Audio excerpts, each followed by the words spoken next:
to Vivid Voices, an inspiring and exciting new interview series brought to you by the Fiki Ladies Organization Chennai chapter. My name is Antra Pandit, and I am thrilled to be a part of the planning team here. At Vivid Voices, we bring to life the diverse experiences and perspectives of thought leaders and changemakers across all professional fields and from all walks of life.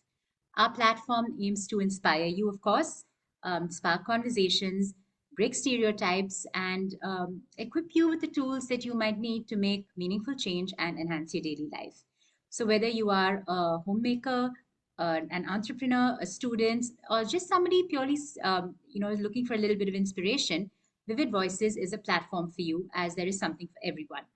Our series covers a wide range of topics ranging from leadership and personal growth to entrepreneurship, education, social impact, food, fashion, and so much more. Thank you, Antra, for that wonderful introduction to Vivid Voices. Hi, I'm Pooja Chapia, co-heading the Women Empowerment Vertical and Vivid Voices, the podcast. We at Flow believe that stories have the power to transform lives. And that's exactly what Vivid Voices is all about. Our podcast is not just a series of interviews, it's a source of empowerment, crafted to inspire you through the incredible journeys of women who have made their mark in the world. These women, whether they've shattered glass ceilings, driven social change, or excelled in their fields, offer invaluable insights that can help you navigate your own path, no matter where you are in life. By tuning in, you'll gain access to their wisdom, struggles, and triumphs, which can fuel your own aspirations, give you confidence to chase your dreams. So, whether you are looking to spark a new idea, overcome a challenge, or simply need a dose of motivation, Vivid Voices is here for you. Let these stories be your guide and your inspiration. Join us, listen in, and let's embark on this journey of growth and empowerment together. Thank you. Hello and welcome to Vivid Voices, an interesting initiative by Flow Chennai, where we have candid conversations with change makers and thought leaders from diverse parts and all walks of life. I'm Dr. Amulya Rao, and I'm in conversation with renowned fashion designer Ms. Neeta Lulla. Let's dive into what's behind the glitz and the glam. Good morning, Neeta, and thank you so much for agreeing to do this for Flow Chennai. It's really our honor. So let's dive straight into it. And namaskar to all of you. Yeah. So I just, let's start with a little bit of background. I mean, just tell us maybe briefly a little about your early life and sort of what inspired you or interested you to become a fashion designer. My early life was filled with a lot of challenges for my mom, basically, because I never wanted to study. I never studied. I was always into trouble. And, my school always said that we have one who's a handful, and they wouldn't give my sister's admission in school because of me. And, but the thing is that despite all that, I was great at, games and sports and dramatics. I was always a winner there. And I learned by observing. And my dad used to get me these magazines, and we used to only get biannual magazines, fashion magazines. And I used to look at them, and I would take a scarf and try them on and things like that, but never read what was written in between for the actual book. And by this, I had a little bit of knowledge of how to drape things and stuff. And I got married at a very early age because, again, like I said, don't want to study. Parents said, get married. I said, okay, done. And my in-laws are all very highly educated. My husband himself is a MD DPM gold medalist. And they all said, you can't sit at home, this sitting at home and kitty party or movies is not a thing. You need to empower yourself with something, a hobby. I said, okay, clothes, because food, back into my house as well, in my parents' house, everything is about food, cooking, baking. And, by the time you're having breakfast, it's about what are you going to have for lunch? So I was quite done with that thought process. I said, this is just going to make me fat, and I'm going to just eat. It's not my thing. Let me just use tailoring as a hobby, because then I can wear new clothes and make new clothes for myself, maybe. And I did it, and I didn't realize that because of their education and background, they put me into a professional institute at SNDT. And the first year went in just not bothering to attend college. And the professor said, "We'll call your husband and complain." I said, "No, no, no, no, don't do those things." He used to promptly leave me at 9:30 to college on his bike, and I would promptly by 10 o'clock be out of college with my friends going for movies and stuff. So then when they gave me this little hool, like you say, I said, okay, I'm going to be in college and I'm going to start studying. Those years, that year of being in college and actually listening to my professors, and it was only listening because I never used to read so much.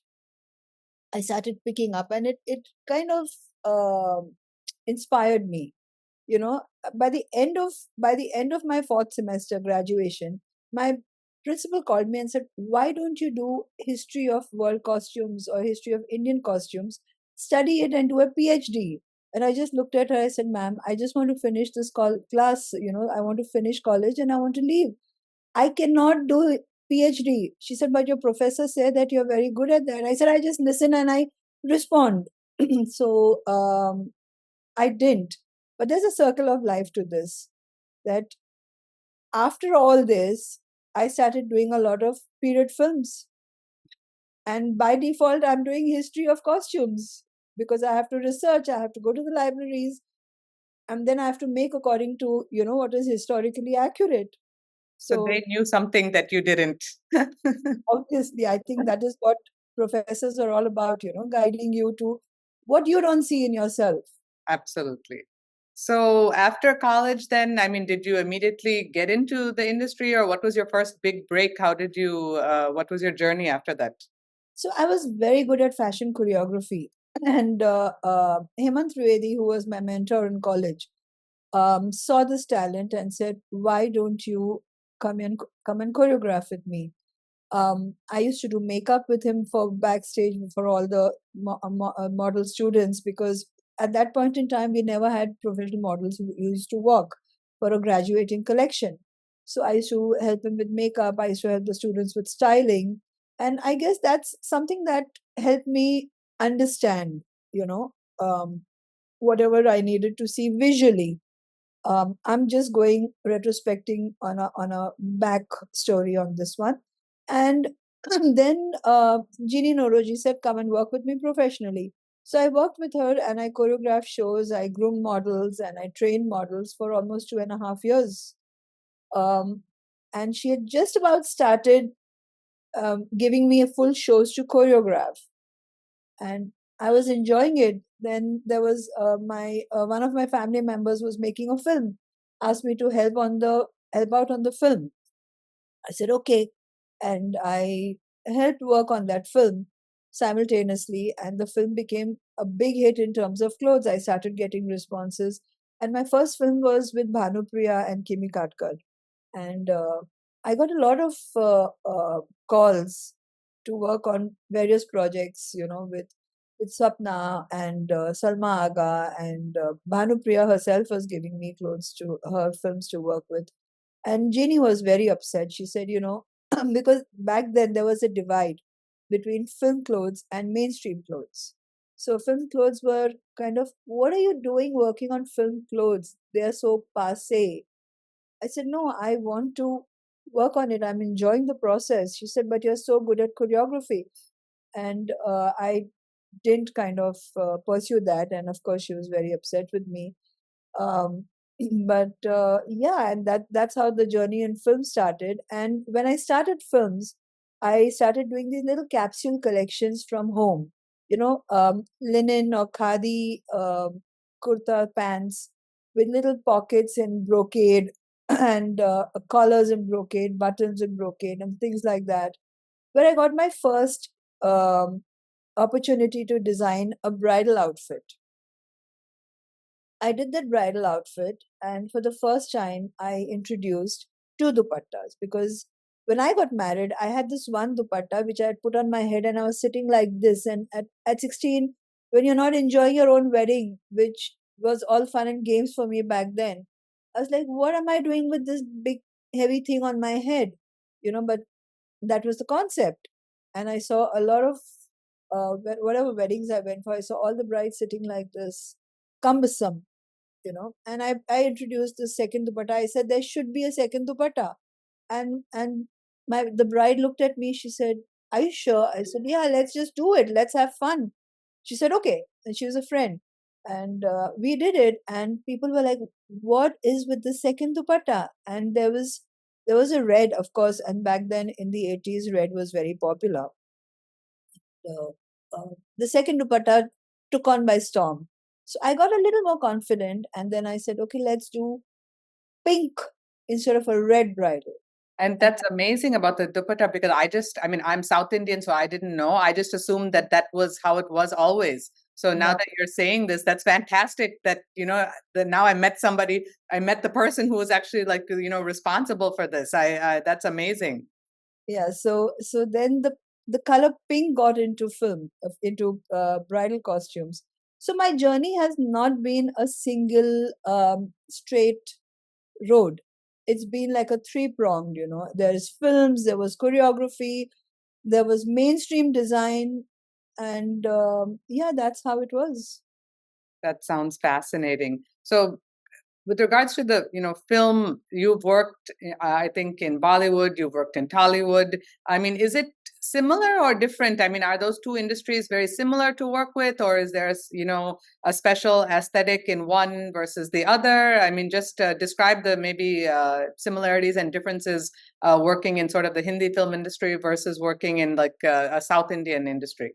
I have seen a lot of progression in the film industry, be it Bollywood, be it Tollywood, like we say. But today we don't say that. That's the biggest change in mindset. We say Indian films. We don't say Bollywood or whatever, and we say Hollywood. And initially, working with films was very challenging and very fascinating because you had to visualize garments within 2 hours overnight. I've actually run clothes within 2.5 hours, and overnight, because the director would call and say that tomorrow I'm shooting this and I need an outfit, and no questions asked. There was never a question about what is the look, what do you want, can I hear the song. So when I started work on Hindi films, my first stint, which was at like, it was almost like a loggerhead, was with Subhash Ghai. And I went and met him, and I started taking notes, and he was fascinated that for the first time a someone who's doing clothes, is taking notes. And he said, what are you doing? I said, I'm just understanding what you're saying and I'm taking notes. And after he's told me the whole thing, I asked him, I said, can I hear the song, sir? He was very offended. He said, why do you want to hear the song? What is with the song with that you want to hear? I said, sir, please, can I hear the song? Because it will inspire me. So he kind of mellowed down to that, and he said, this is a rough cut, hear it. And I heard it, and I started sketching.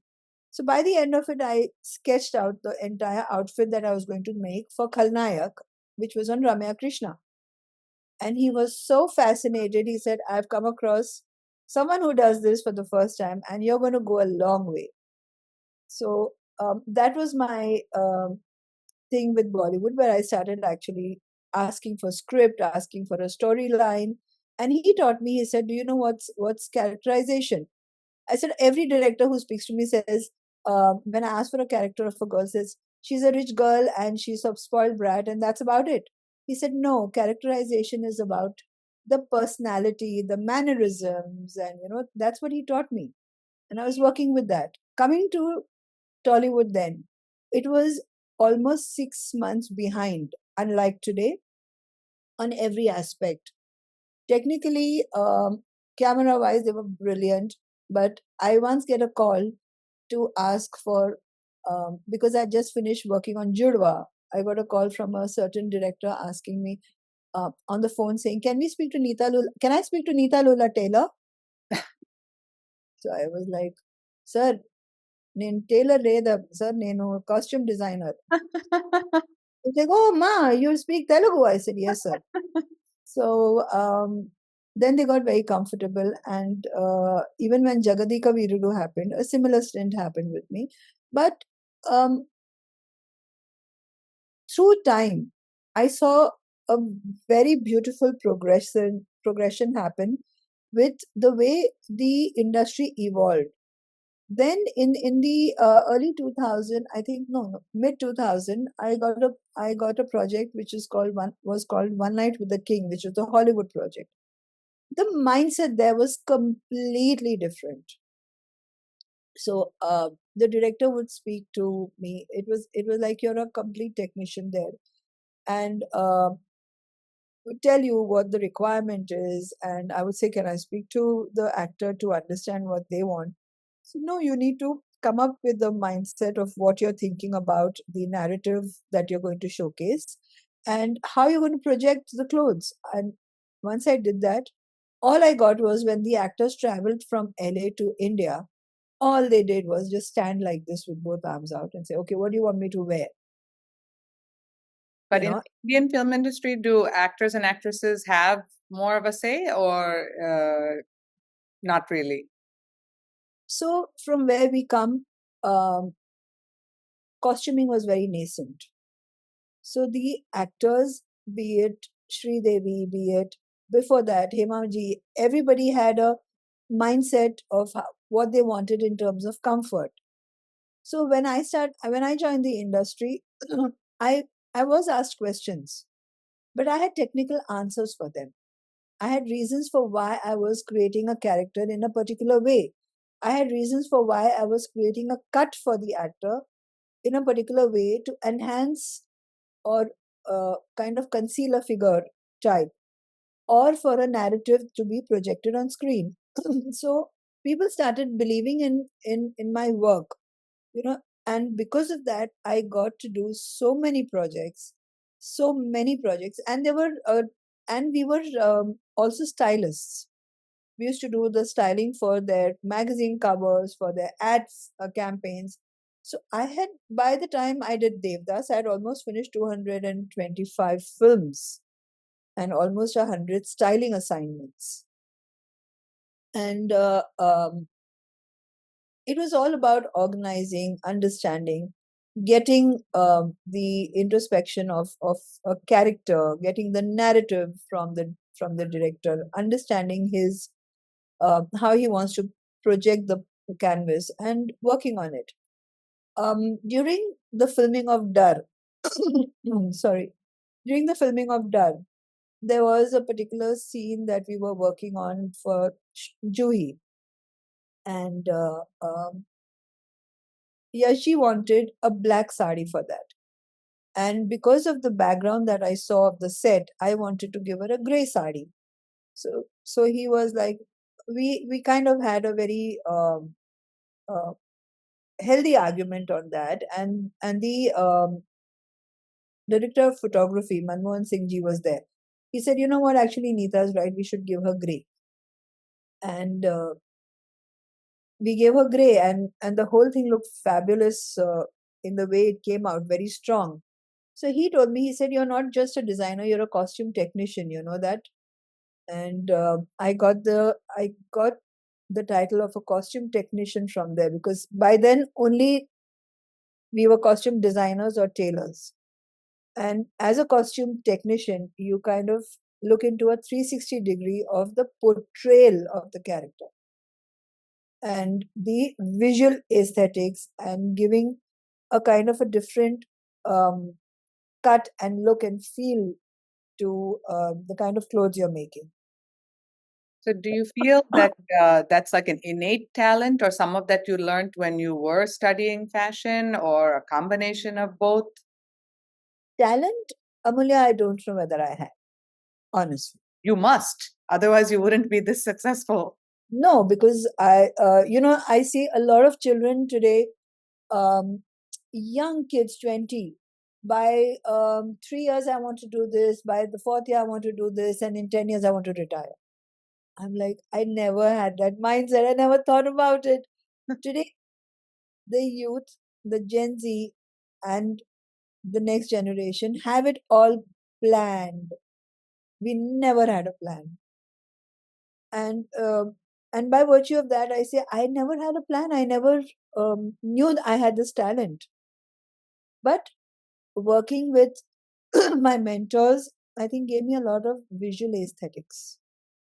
Because in choreography, I used to see how lights affect clothes. I used to see how people walk, talk, what we need to change in terms of their figure type or structures, and how to make accessories, how to make jewelry. So even on set, what I used to do is I used to carry like a bag of jewelry in my booth with a bag of shoes, because shoes were never available, and I would carry a small machine.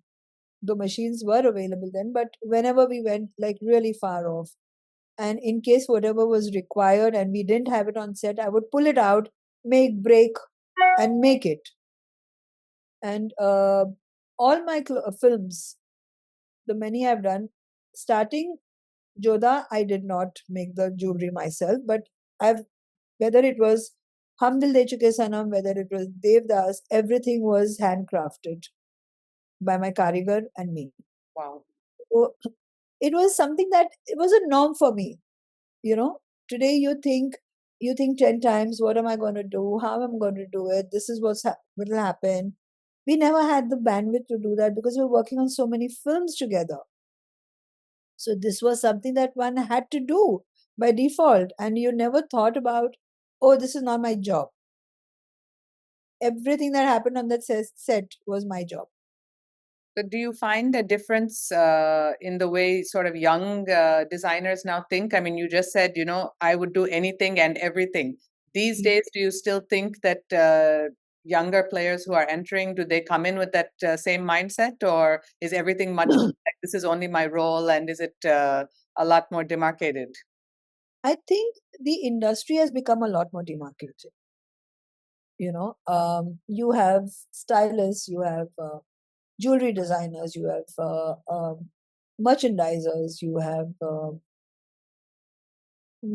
journalists, PR people for an actor, you have managers, you have so many different profiles that everybody's role has gotten demarcated. If you have a makeup artist, you have a hairdresser. They're two different people, whereas at that point in time, makeup and hair was together. So everything has gotten demarcated. So obviously, does this because lead to a loss of the original vision of either the creative director or the director, or is everyone able to work holistically to make the vision happen? So in all honesty, I feel a little bit of the vision is definitely lost, because you're not in control of the vision. It's not your vision anymore. You can only suggest to a hairdresser or a makeup artist that this is what I want, but there is a lot of input from them, and thank God I'm a senior now, so people listen to me, so I don't have that problem. But for the younger generation, yes, they will have to be told that this is my job, and by virtue of that, you have a lot of people saying this is not my job, or this is not your job, I'll do my job. So that demarcation and that profile structuring has become an imperative part of films or fashion by need of whatever the hour is. And there's a very interesting thing I must say over here. I've been teaching fashion for the last 27 years now. And my teaching process is very hands-on. I don't just go by the book, because I feel fashion evolves. You need to evolve with time. So everything I taught the students was always my experiences and understanding their experiences, and bridging the two. And I would say that, okay, books, you read your stuff, you study your stuff, but to understand where the fashion scenario is headed, we need to talk, we need to chat. And by virtue of that, I always felt the need that internationally designers were creating a path or a niche for themselves in the area that they wanted. Like you had pattern makers, you have illustrators, you have so many different niches, and people love doing that job. They keep, only focusing on that. But here it was only about books that came, books from the UK that came, where we learned structuring. We learned about the New York fashion scenario on a fashion management and marketing books and stuff like that, which was very, very nascent. So I've always had this little tiff with the educationists, that we need to structure our education in a form where people understand what they are good at, and we mold them and guide them into that, so that the holistic upliftment of the industry is more professionalized. That is the need of the hour, because everybody can't be a designer. You need merchandisers, you need fashion writers, you need hair and makeup artists, you need stylists, you need everything. There's so much that's going on apart from designers. But somehow that has been a conversation for the last, I think, 20 years. Now, slowly, I see students picking up and wanting to go abroad to study, wanting to study what they are good at. And, I think slowly and gradually this will also change. Fantastic. I mean, Indian fashion, of course, is definitely reaching a global level, and it seems to be, what everybody's talking about. So, where do you see Indian fashion on the international stage headed in terms of? Will it be a lot more Indian elements? Will there be a lot more Western influence on Indian fashion, or vice versa? Do you think Indian fashion will have a much greater impact on European and American aesthetics? I think it's a very simple formula. Think global, act local.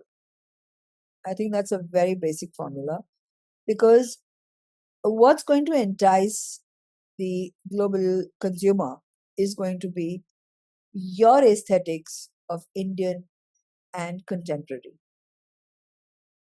And that's what's going to kind of bring fashion on the forefront. But only creating clothes is not going to bring fashion on the forefront. Having the right expertise to support that, having the right communication to support that needs to be there. And for that, you need talent which is coming out of the fashion industry. Of course, we are getting we are getting on the global scene. A lot of our designers are doing shows abroad as costumers and bridal or designers or couture designers. We are doing a lot of clothes for global audiences. We're doing international films.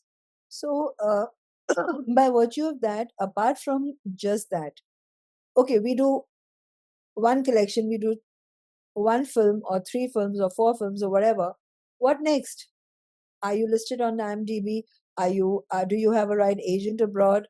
Do you have the right communication about your collections and your philosophy? All that needs to be streamlined. And for that, you need people who talk fashion, who can write about it, people who understand fashion, who can give you the support system of technology, of pattern cutting, of anything that is required by a designer. So, like you have in the film industry, you have this whole load of plethora of profiles that support an actor. A designer also needs it, and I think that is still lacking. What about technology? I mean, you've been now 3+ decades. You've seen changes in fashion. How has technology impacted that? Of course, everyone is talking about AI. Do you think that will impact at all, or do you think none of those things will make a difference? Oh, AI has absolutely taken over. Absolutely taken over. Much as I'm enjoying the process of AI, but I feel somewhere the touch and feel quality. Like when you say, when we had COVID, people were ordering clothes online. The touch and feel quality was not there. Today, and colors went off. Somebody looked at a color on the phone and ordered a blue. Now, obviously, as a designer, you're sending the blue that is of your on your website. There's a call coming saying this is not the blue I ordered, and you're like, but this is the blue that is on the website, because things change. So with AI also that has come in. So the touch and feel quality is not available, and post COVID now everybody is coming back to stores to want to feel the clothes, touch the clothes, wear the clothes, see it. And that's the similar thing that's happening with AI. However, technology has taken over a major part of our work system, our lives, made it easier. But there are certain things that will be missing, and one cannot give up on that aspect. Creatively, I don't think AI can do much, because there is something that you feed into your in your AI system that you're working with, whether it's Mid-Journey or whatever, and then you are trying to get a permutation combination. There are 10 permutation combinations that come, then there are 10 people who can access it, and that has been stored into AI for ion of years to come. So anybody can access it with a result like what's happening with technology of Instagram and Pinterest. You're seeing a stagnant form of fashion that's emerging, which is not a good thing, obviously. which is obviously not a good thing. I mean, I started 2 dupattas and 3 dupatta drapes and stuff because I had that openness to experiment. Today, by default, as a student, as a housewife, as a designer, as a 60-year-old or an 80-year-old, you're going to open Pinterest, you're going to open Safari, and you're going to see. I mean, it's obviously going to transcend into your mind, and creatively, you might just put that together, which means whatever everyone's seeing, you're using that. And you are kind of losing the innate creative ability that you have of the permutation combination that you want to put together. Definitely. Some originality gets lost in all of it. And lost. Absolutely. True. And looking forward, I mean, I know you have some exciting projects coming up. We were discussing briefly. Tell us about this fabulous musical that you're working on, and something very different. I mean, I was very fascinated when you started speaking about it. So I'm working on a musical. This is my 5th musical, internationally and nationally, that I've done. This musical is called Raja Dhiraj, which is based on the life of Krishna and his different forms, Krishna's different forms and his journey. And I'm kind of in the process of finishing 2,000 costumes to be aired. Wow. Aired on the 13th of August. And we started this just a month and a half back. Is it even possible to finish 2,000 costumes in like 2 months? Isn't that a huge task? I have no clue how I do it, but I think there's someone up there who loves me, and it happens. Like I said, even films, 2.5 hours to finish a costume. So, and I don't know whether I had that talent, like I told you earlier, but it's just happening. So he is there looking after and making me finish whatever I need to. And finally, this is about Krishna. So I guess Krishna is guiding through the journey. So because it's a little bit mythological, you do have a lot of, I guess, creative license. It's not necessarily a historical figure where 100% this is what they wore. So do you, again, we were talking about, there's so much available, so many things have been done with Krishna and other religious mythological figures. Does that influence you, or you try to block all of that out and just, keep it your own original design? I mean, how does that design process work in your mind?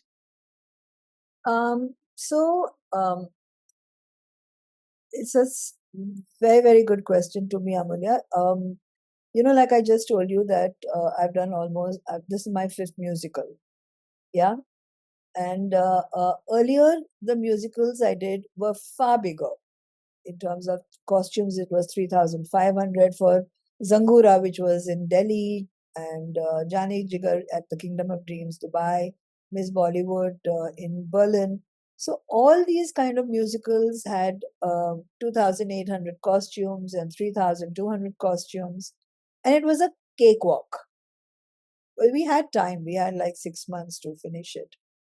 This particular musical, I don't know what it is about this. My first prototype, I rejected it myself. I said, I don't like the look. And I started working on it. And it kind of evolved on its own, and I've not even actually put major sketches to everything. I've just been working on things, cutting, draping, and things have just evolved. But thing with this is that I thought probably this would be a cakewalk because I've done so many. So what. Somewhere I think he always reminds you that do not be overconfident. And I started rejecting my clothes for the first couple of outfits that I did. And I realized that I can't be using the same kind of fabrics that I was using in the past.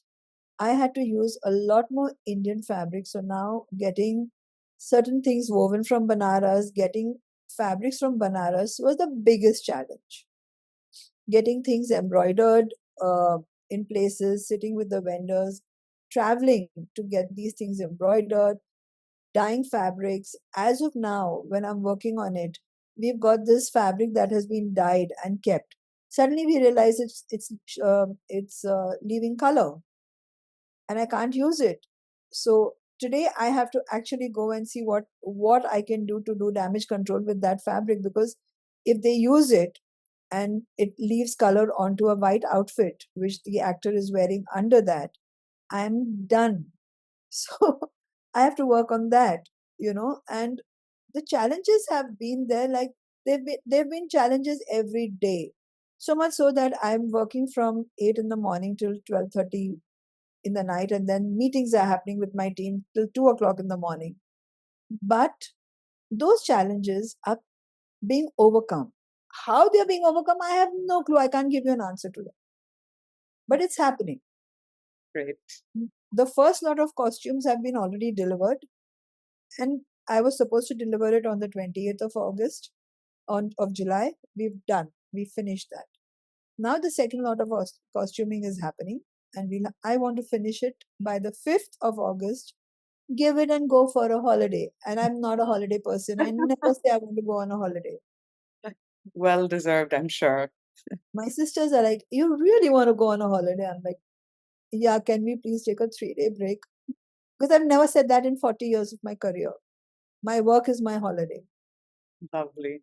So, I mean, obviously, you just mentioned, yes, 40 years is a long, illustrious career. But obviously, there may have been some things looking back that, you would have done differently. So, can you tell us, maybe one or two things, not differently, but that you wish you had known in the beginning of your career, that you know now, that would have made a big difference or made it maybe easier, or, just something that you wish you had known in the beginning that you didn't know? So, as a person, I go with the flow. And I think my, like you said, illustrious career has been illustrious only because of the fact that every day was a new learning. Every day, whatever I did taught me something new, something different. And with that, I became more and more progressive in my mindset of technicality, in my mindset of thinking young, thinking new, thinking of how to go forward on a particular project. And the experience amalgamated everything beautifully. So by virtue of that, I don't want to do anything differently, because look at the journey of 40 years that has taught me, and I still kind of am there, still raring to go, wanting to do something different, something new, which is a very Gen Z mindset. My friends, I have very young friends, and they keep saying, how do you talk Gen Z? What's with you? What's with this mindset? Every time we think, okay, this is her best, you come up with something new. Thank God for that. And why would I want to do anything differently then? I think that is the secret of your success, that you don't look back, you only look forward, and you're always ready for a new challenge. And this is what, in my opinion, the best thing that you can teach a new generation of designers who, as you said, have everything planned, but maybe having a plan is not necessarily the best way forward, especially in a creative field like yours. But Absolutely. thank you, Neeta. But before we end, I want to do a very quick rapid fire, just a few fun questions. So just give me quick answers to whatever first comes off your head. So your favorite Bollywood fashion icon? Rekha ji, Saris or lehengas? saris, Costume inspiration, retro or modern? modern, Your go-to snack during a busy fashion week? pani puri, Your favorite fabric to work with? lycra, chiffon, georgettes, everything that form fitting. Digital sketches or hand-drawn? Hand drawn, for sure. Fashion Therapy. magazines or Instagram? Fashion magazines, library, Sequins or embroidery? embroidery. Who would you love to dress, Deepika Padukone or Ranveer Singh? Ranveer Singh. Thanks, Neeta. That was just a few fun questions at the end. But really, thank you for sharing your time with us. And I am fascinated, as I am sure our viewers will be, by your journey. And what I take back from this is what you said towards the end is go with the flow. Thank you. Thank you so much. There is the wonders of the universe that's going to open to you if you do that. Keep your mind, eyes, and ears open. And like I tell a lot of my kids, keep your brains where they're supposed to be, right here. Thank you once again, Neeta. Thanks. And we're looking forward to the musical. Thank you. Namaskar.